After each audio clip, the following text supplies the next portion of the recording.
Hi everybody. I talked a little bit in my last video about how I like to use dollar store decorations or craft products to make decorations for my holiday tree that I have in my office. It's a little white Christmas tree that I've been changing out every season for each new holiday. So I've done a Valentine's Day tree and a St. Patrick's Day tree. So now I'm working on my Easter tree. So these beads came from the Dollar Tree. A coworker and I actually usually pick out decorations together. We had kind of a hard time finding things for the tree for Easter. It seemed like things were really picked over really fast. But we found these beads and thought they were cute. So I'm trying to figure out a way to use them in the tree. So I thought we'd try to make some sort of garland with them today. I actually don't know if what I'm working on today is going to work out, so we will try it together and see what we think. So as you can see, I've got 2 packages of these beads, and another thing I picked up at the dollar store is this mesh tubing. And so I've used this before to make a garland on my Valentine's tree. I started with it I had some pink and I just wrapped it around the tree, which looked pretty, I don't know, skimpy. But what I did to make it look a little bulkier was I crocheted it into just a single chain of the pink mesh, and that actually made it look really cute. It made it really pop. You could see the pink against the white tree, so my tree's white, if I didn't mention that. And I thought that maybe I could use it in conjunction with these beads to make another cute tree garland. So I've got a couple packages of beads. I've got a couple packages of this mesh. So first, let's open up one of the mesh. All right, and this stuff is kind of unruly and hard to deal with. It comes in a package of, let's see, 12 yards. So we've got a lot to work with, and I'm going to start with just one and see how long this goes with my plan. So what I'm planning to do is crochet it into a chain like I mentioned, but I'm going to string the beads along this in order to give it a little extra pop. So let's see how this works out. All right, I'm going to grab my beads. I'm going to open up one package of them. I'm going to put them in this bowl. Okay, here we go. And so when you crochet anything onto a chain, like a bead, or I've done it with jingle bells, various things, you have to string them all onto the cord first. You want them on the cord so you can chain over them. If you know what I don't know if you know what a chain stitch is, so I'm going to start this off. You want to loop. And so I just tied a knot in here so I have a loop.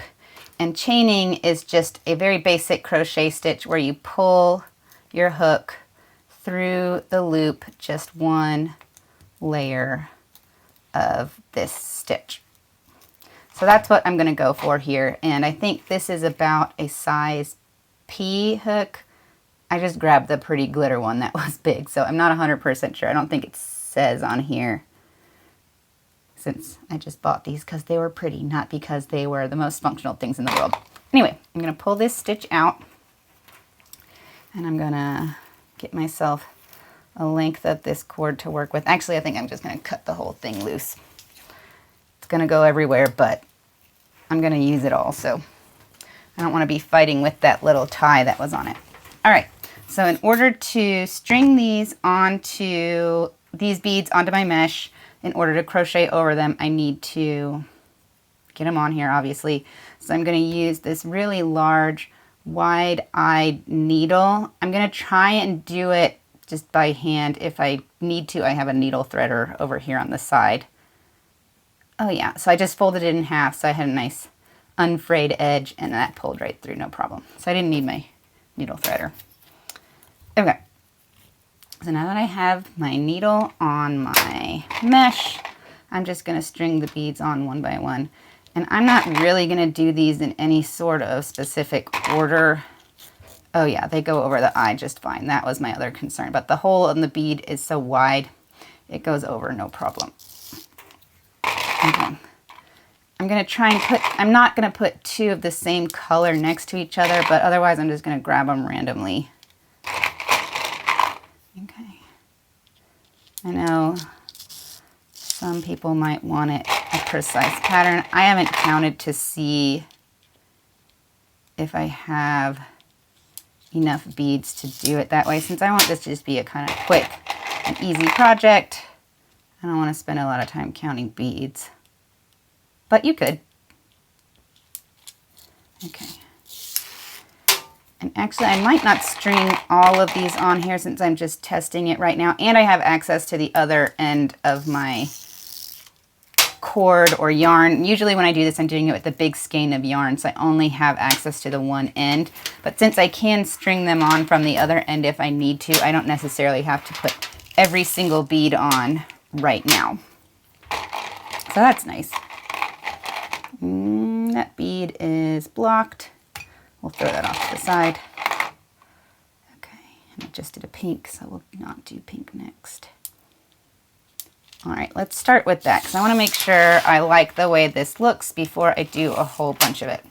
So I've got my beads on my cord, and I'm going to start over by just pulling a loop through to start my chain. Okay, and so I've got my loop, I've got my hook, and now I just need to decide how many chains I want between beads. I think I'm going to do like 3 maybe. We'll see how that looks. So I'm going to do 1, 2, 3 chains, and then I'm going to pull a bead nice and close and do my next chain on the other side of the bead like that. See how I'm grabbing from the other side, and then my bead is attached to the chain. And so I'm not going to count the bead as a stitch, so then I'm going to do 1, 2, 3 after the bead and grab another bead. Okay. Or grab the cord beyond the bead, or tubing, I don't know, cord, mesh tubing, yarn, whatever you want to call it. All right, so then I've got my bead, and then 1, 2, 3, and we'll do another bead. 1, 2, 3. Yeah, I like the look of that. I think that'll look good on the tree. It's got a little sparkle. It's got some of the pastel for Easter. They almost look like little eggs on there. So I think this is going to look really cute. All right, well then I am going to keep crocheting through. I need to pull out some more tubing here. I may have more beads than I need actually, because this cord actually crochets up pretty fast. You're like 12 yards, that's a lot. That's going to make a really long garland, but since we're looping it on itself, it actually ends up with a much more manageable length for my small tree. Okay, so I'm going to keep going.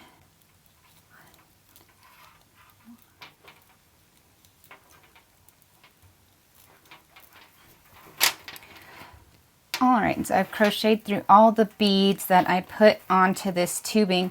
So I'm going to actually try and unravel it a little bit because it is a little tangled. As I was going through, I got to some parts where the tubing had gotten a little twisted, but I didn't worry too much about that. I just crocheted right over the twisty bit. Since I'm getting it, you know, pretty tight and twisty anyway, I didn't think it mattered if there was a twist already in it, especially since I'm going to kind of drape it around the tree without too much worrying about, you know, if it's twisted one way or the other. So now I'm going to grab my other end of my tubing, get my needle, and start stringing the beads on from the other end. So the only thing I need to pay attention to is the last one I did was the yellow, so I want to start with the yellow. So then I'll just string them on just in random order like I was before.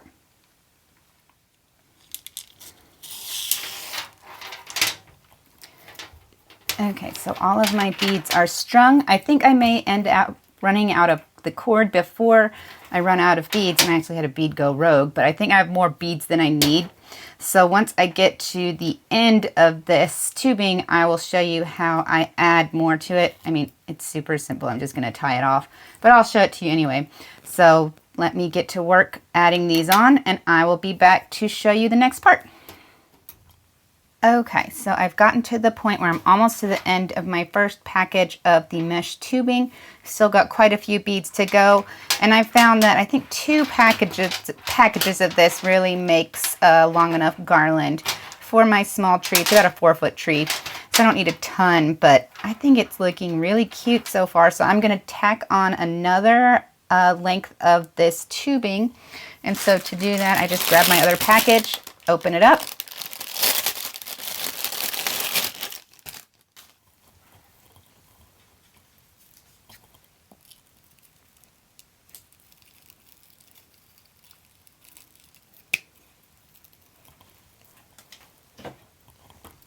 And then I'll find the end of the tubing, and all I'm going to do is just tie it together. You know, what is this? Boy Scouts would know this is a square knot. I'm not sure. But you just tie it together nice and tight. Pull it to make sure it's not going to slip. And then you can just crochet over that. And I'm going to be careful when I get to these ends. I'm going to try and either crochet over them or string them through my beads when I get there. So I do want to make sure that my beads can go over this knot. So let me check that first. Oh, it's close. Oh yeah, they can go. It's going to be tight, and I'm going to have to pull them a little bit, but they will go over it. So that's what's important here, is that the beads can go over the knot. And I actually maybe could have saved myself some time had I strung them on this side instead of all of them on this side. However, as long as I know that I can go over the knot, I'm okay. So I'm going to push them all down to the knot for now and crochet as far as I can, and then I will show you once I get to the knot how I'm going to handle that. Okay, so I have crocheted up to where my knot is going to be. It looks like the knot is going to fall on my chains rather than through a bead. So what I'm going to try and do is chain as if this is one piece rather than 2. Since I'm just doing a very casual project, I'm not going to worry too much about hiding my ends. But I'm just going to crochet over it. And so you can kind of see how that end wrapped up in the chain and kind of popped out there. And I may try to weave that in a little more, but I'll just do my 1, 2, 3 chains right over it. And what I can do if I want to is go through one of my other stitches and pull that end through. And then it's a little less, you know, out in the middle of everything. But I don't think it matters too much. And I'll probably do the same with this one once I've crocheted a little past it. However, just crochet over the knot as if it's not even there. It's not even there. Ha ha ha. Anyway, I'm going to continue my crocheting, and you know, I think I've showed you all there is to it. Once you get to the end, you just pull the end of the mesh through your loop and then tie it off. It makes it a little knot, so it's really easy. I could show you that when I get there. However, it's really coming out great. I think this is a really simple way to make a garland with dollar store, I don't know, ingredients, materials.